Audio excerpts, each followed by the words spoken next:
So, hey everyone, Daniel Almeida here from Collabora, and today we're going to be talking a little bit about stateless decoder virtualization using VirtIO Video and Rust, and mainly about what's the status of VirtIO Video in general. There's been this huge hiatus, so and different companies now have different downstream patches going on. But recently, there's been this new push to get everything upstream. There's been new conversation taking place in the mailing lists. So I think this is a good time to actually do a recap on the VirtIO video device and also to showcase how we're using Rust in our own Chrome OS implementation, as Collabora has been working closely with the Chrome OS engineers to make this happen. So without further ado, I think we can get started. And the first question I think mainly everyone should ask themselves is like, why are we doing this, and how this is important? And the reason why is basically I think that's it's twofold. So the first thing is that video data is this massive share of the internet traffic. There was some data that was collected by Cisco that predicted that by 2022, 82% of all consumer internet traffic would be like video related data, up from 77% in 2018. So video data is this huge share of traffic. So this is one thing. The other thing is this new use case for Chromebooks, wherein you can purchase a Chromebook, so a laptop, an ultrabook of sorts, and then you can run Android applications on it thanks to this ArcVM virtualization layer that they have going on that will transparently virtualize the Android apps so that you can use them on your Chromebook without, in a somewhat transparent way. This means that a user can use like Netflix, YouTube, and games and things from the apps in the Play Store. And this makes the device much more useful in general. So, and the idea is that these devices, these Chromebook devices, they are capable of hardware accelerated video decoding. And if they can do that in a hardware accelerated way, it's a good idea to expose this capability to Android apps as well, so that Android apps can benefit from the hardware in the machine. So with that said, before we can explore this a tad more, we should be talking a little bit about VirtIO memory-to-memory devices. And I have this figure here, which I've taken from Hans Virtual, the VirtIO maintainer, thanks Hans. And it just shows a codec device in the middle, and it's in the middle of two queues. So on the left side, you guys can see what we call the output queue, and on the right side, you guys can see what we call the capture queue. And the idea is that these two queues, they contain buffers, and a user space app will be continuously queuing and dequeuing buffers from these two queues. And the idea is for a decoder, which is the actual type of codec device I want to talk about. We could talk about encoders, but let's just focus on decoders for this presentation. The idea is that for a decoder device, user space applications are going to be queuing bitstream buffers on the output queue, so buffers containing compressed data using some codecs, so VP9, H264, HEVC, and this data will be eventually processed by the device, and then the device will be placing this data on the capture queue, on the buffers in the capture queue, and then eventually the user space app will be able to dequeue these buffers containing the decoded data. So this is a loop that takes place while the device is decoding. And there's also this finite state machine that sort of drives the device as well. So one of the questions that one may make is, why is there this finite state machine in place? And the reason why is this model where we have like two queues and the codec device in the middle. It's not sufficient to express some different kind of scenarios. So for instance, if you're playing video and you want to do a seek to another position, something that happens very often, you're watching a given portion of a video and then you want to watch a different portion for whatever reason, that's called a seek. And the previous model with only the two queues, it's not capable of expressing that. So the idea is that you'll have a number of different states And you can transition between these states by issuing ioctls against the video device node that you've presumably previously opened. So think like /dev/video0 or something along these lines. You will be opening this video node, and then you'll be issuing ioctls against this video node to transition between states. And eventually you're going to be in the decoding state where a decoding loop is going to take place, and then you will be queuing and dequeuing buffers for the codec to process. With that said, I want to talk a little bit more about the differences between a stateful and a stateless architecture, and the main difference basically boils down to who's keeping track of the decoding state. So when you're decoding video, there's some state that somebody has to keep track of, usually the set of the decoded picture buffers, among other stuff. And in a stateful architecture, the driver or the firmware will be the piece that's going to be keeping track of that, whereas in a stateless architecture, the guest user space will be the actual program that's going to be keeping track of the decoding state. So in a stateless architecture, the device is just this clean slate that you sort of program with some metadata that you extract from the bit stream, and it'll just process that one frame. Whereas in a stateful architecture, you just send in data, and the device will be acting as a black box, where you just send it data, and eventually it's going to give you back decoded frames. So it's a different approach to do video decoding in general. With that said, we can talk a little bit about VirtIO Video. So VirtIO Video was initially developed by Google and Open Synergy, and Vis6 is the latest submission upstream. There's a kernel driver submission for that. It refers to VirtIO Video version 3, and the Google has downstream patches to use that driver within within Chrome OS. So using their own implementation basically. And VirtIO Video would basically have two vert queues. Vert queues are like this. It's a queue where you can sort of communicate by exchanging memory. This is a VirtIO sort of concept. And the idea is that we have two queues in VirtIO Video. One is the command queue, where we'll be pushing data from the driver to the device, so from guest to the host device for processing. We're gonna be pushing data, pushing commands, and then we have the event queue, where we have the opposite communication taking place, so that the host can inform the guest of things like dynamic resolution changes or errors or something along these lines.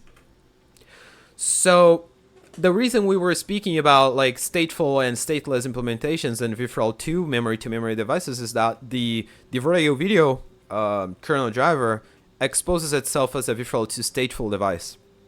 And why VirtIO 2 stateful? Well, first of all, it's a mature interface. It covers cases where the underlying decoder IP is not within a GPU.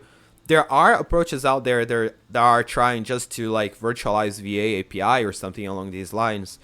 But we really wanted to cater as well for the case where the decoder IP is not within a GPU, because we have devices where this is precisely the case. And also a black box approach is really useful because we just want to send it data, and we want it to do its decoding in the background without the guest application being aware that there's this entire virtualization layer going on in the background.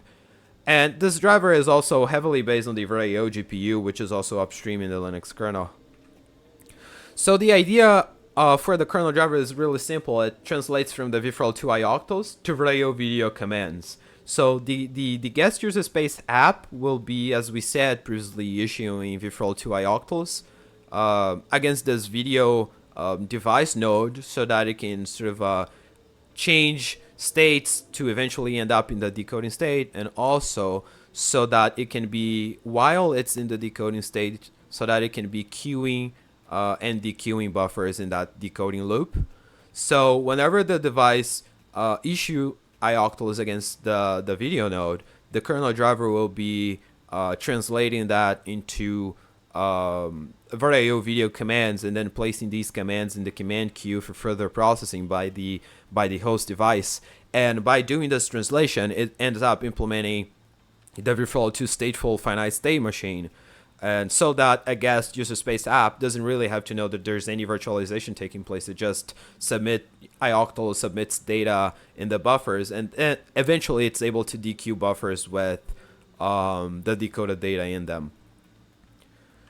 So here's a small example just to drive home what I'm trying to say here. We have one iOctal being issued by the guest user space in this figure, and in this particular case, it's VDOC create buffs or rec buffs. It's another call as well, rec buffs, which is just a way for the guest to say that, or for a user space app to say to v4l2 that he wants to allocate buffers. So the VirtIO video kernel driver, which is again a v4l2 stateful device, will intercept that call. It will translate that call into some VirtIO video command. It'll place that command in the command queue for processing by the host, and then the host will be talking to this question mark box somehow to process this VirtIO video command resource create into something useful.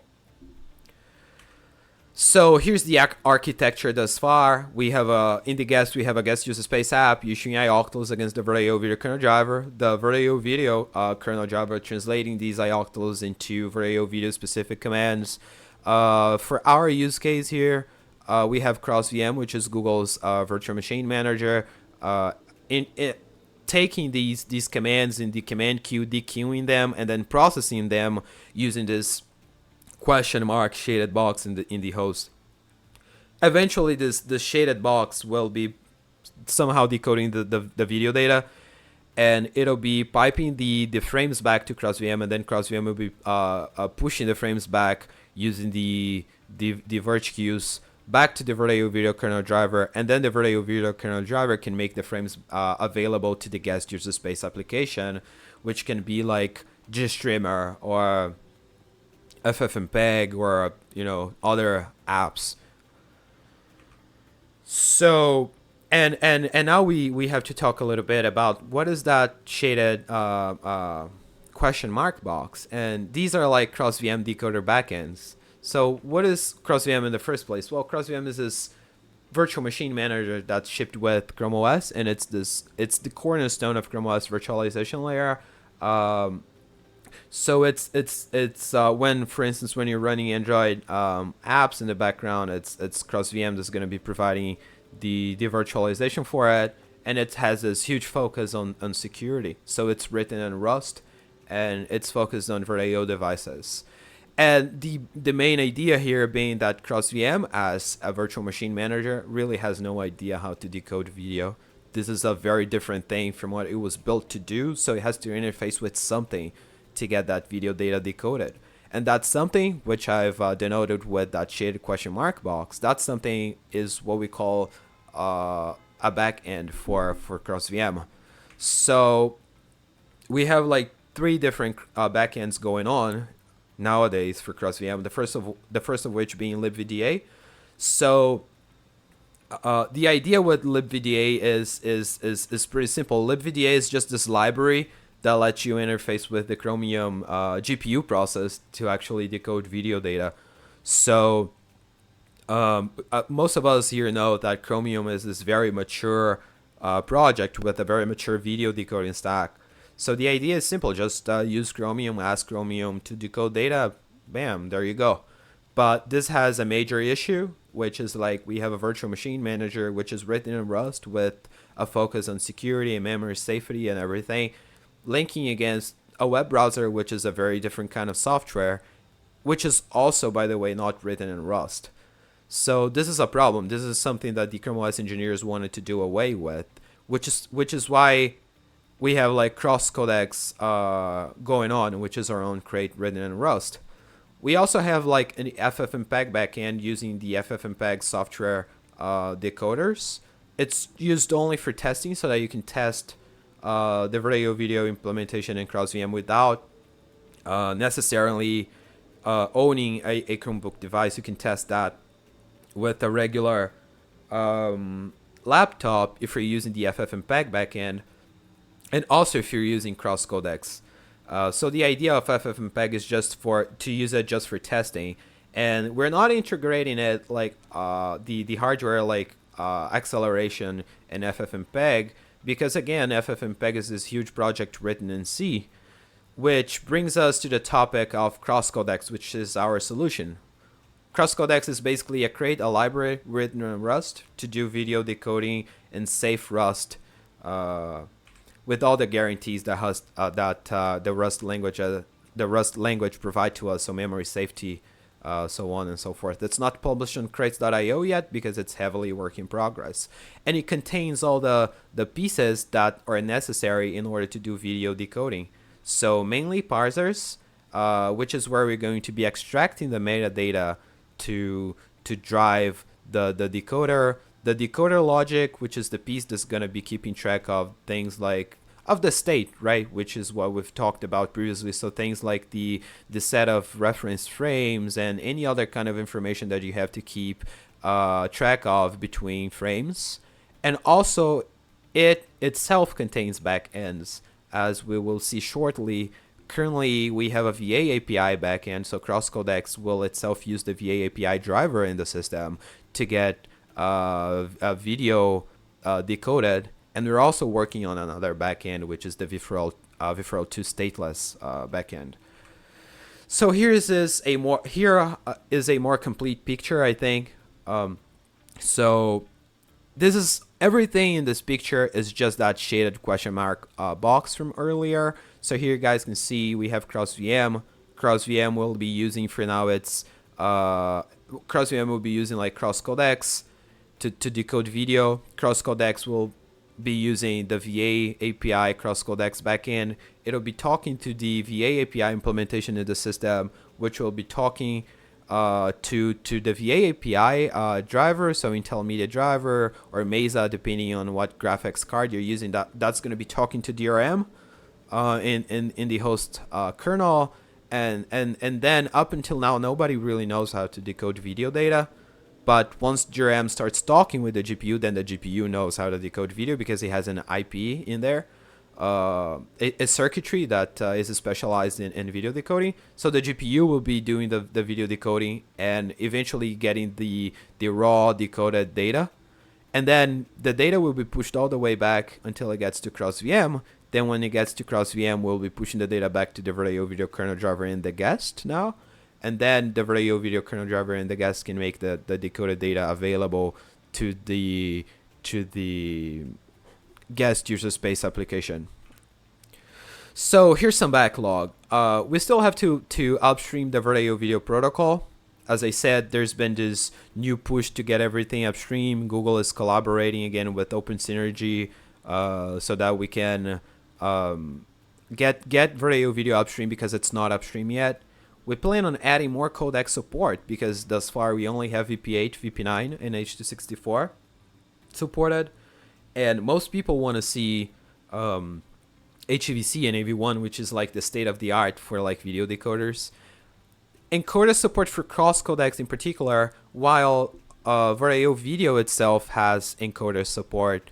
The Google's implementation, which involves like CrossCodecs, does not the CrossCodex crate does not have encoder support yet. You can encode using libVDA, which again is this path that uses the Chromium GPU process to do video encoding. And this is already used in production, so it can be used, but there's no support in CrossCodecs proper yet. And we're also working on a virtual 2 stateless backend in CrossCodecs so that we can support like more devices. So just a quick summary, Google is already using VirtIO video in production through libVDA. We've been working with Chrome OS engineers so that the libVDA dependency can be removed because Google really wants this to be using Rust, to be using safe Rust code in order to do the video decoding. We plan to upstream VirtIO video like Collabora and working together with Google and working together with other industry players. We plan on upstreaming the VirtIO video protocol. And for Google in particular, this improves the experience for Chromebook users. And not only that, but this is like only one application for VirtIO video in general. Other companies can benefit from the VirtIO video work that's been done here to use VirtIO video for their own projects and their own use cases. So that was it. That was basically what I had to say about VirtIO Video. I hope that was informative. And yeah, thank you very much.